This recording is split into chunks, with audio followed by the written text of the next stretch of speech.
Alright guys, yeah, just do another unit review. This time we'll do the Cairn Wraiths from the Vampire Count's army.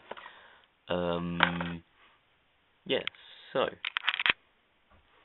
unit size first of all. I've got 5 Cairn Wraiths, and I would recommend using all of them. Yeah.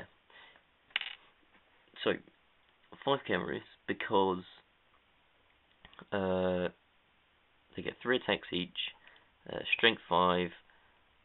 That's a lot. That's really good. And if you can get them into combat with a unit that doesn't have any magical weapons, then they're pretty much invincible. You can't hurt them with anything except magic, which is pretty impressive. They're rock solid. If the one thing I would say is beware of heroes with magic items, because in the games I've played against Bretonians, they've just completely eaten me up. They just get a character like a hero into combat, and they just destroy you. Now let's talk about the plus sides. They're a rare choice. It means you can only take one of them, like 2 in a 2,000 point game. They're 50 points per model, which is very expensive, but they have 3 attacks and strength 5 hits, plus they have 2 wounds, which is really important because it means this squad has 10 wounds. So if they lose some wounds in combat, or if they lose some wounds to magic or whatever, they won't crumble so badly, which is a huge problem with undead.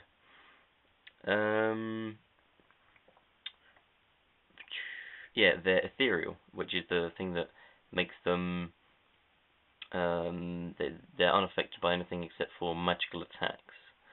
But they can still die by combat resolution, which is why you don't want any of them to die. And don't ever send these people against a unit with good combat resolution, because they'll just die from combat res, which is terrible. Unless you get them against a unit where you can just deal out loads of attacks, like yeah, like I said, 15 attacks, strength 5, excellent. Okay, they're also skirmishers, which just means they're in a loose formation. Would make them harder to hit, but as I said, they're not going to easily be hit by anything. They're undead, as everything else is in the Vampire Count's army, which gives them some special rules, but you watch a different video that I'm going to make about that. I'm not going to talk about that here. But one thing they do is they cause terror, which is amazing, especially against armies that have got low leadership. You can really cause some problems. So maybe Skaven or Orcs and Goblins. Orcs and Goblins aren't that bad. So yeah, basically, I would take these in a unit of 5 because with combat, I mean, when you get into combat, even though it's skirmishers, they'll fill up the front rank of pretty much any enemy unit, and realistically, that's going to be the area where you're going to kill most. Although they're best used really as a flanking unit. So you get a unit of skeletons or someone into combat with an enemy, and then fly these guys. The ethereal goes around the side and kill them with a huge amount of attacks. I would say make sure that the unit you use to tie up an enemy unit has got good combat res, like a unit of skeletons with some ranks and banner, and maybe a magic banner that gives them better combat res, because then your Cairn Wraiths won't die so easily just straight in combat, just from combat res, which is really quite annoying when they're 50 points each, and so each wound is like 25 points, which is a lot. That's as much as the cavalry in a lot of armies. With the Cairn Wraiths, you don't get any options apart from you can upgrade one of them to a Tomb Banshee.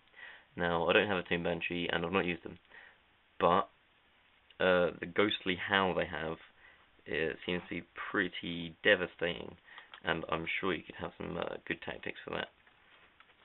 Where are we? Sorry, just flicking through the army book. So yeah, the ghostly howl from the Tomb Banshee. A Tomb Banshee can use a ghostly howl against a single unit in the shooting phase. In blah blah blah. Range of 8 inches, and you don't need line of sight. But if you're in combat, you can only use it against the unit you're in combat with. So basically, you get 2d6 plus 2 attacks. For each point by which the roll beats the target's leadership, the target suffers 1 wound. You distribute the hits as shooting. Tomb Banshee may use her ghostly howl as a stand and shoot charge reaction. That is excellent. You can use that really effectively. I mean, like against units, small, expensive units like knights, even though they've got quite high leadership, 2d6 plus 2 is quite likely to beat that. I mean, say on 2d6 you get a middle number, average about 6 or 7, and plus 2, that's 8 or 9, which is pretty much the leadership. So if you get some slightly above average rolls, you can really go to town on enemy units like cavalry, and you can really do some severe damage. Yeah, I think it works especially well against Bretonians because it says no save is allowed against the ghostly. Oh no armor save. Okay, don't worry. No, that's not it. Yeah, they would negate their very big armor save. So they still get their ward save if they pray. So, pretty effective unit. I haven't really worked out how I'm going to paint them yet. I'm thinking of doing a sort of a blue tinge to it, but nothing extremely colourful. I want to keep them quite plain. Yeah, so just basically use them as a flanking unit. Don't go into big a situation where the enemy has a lot of good combat res, because they'll just crumble, and that will really hurt a large number of 50 points each. Yeah.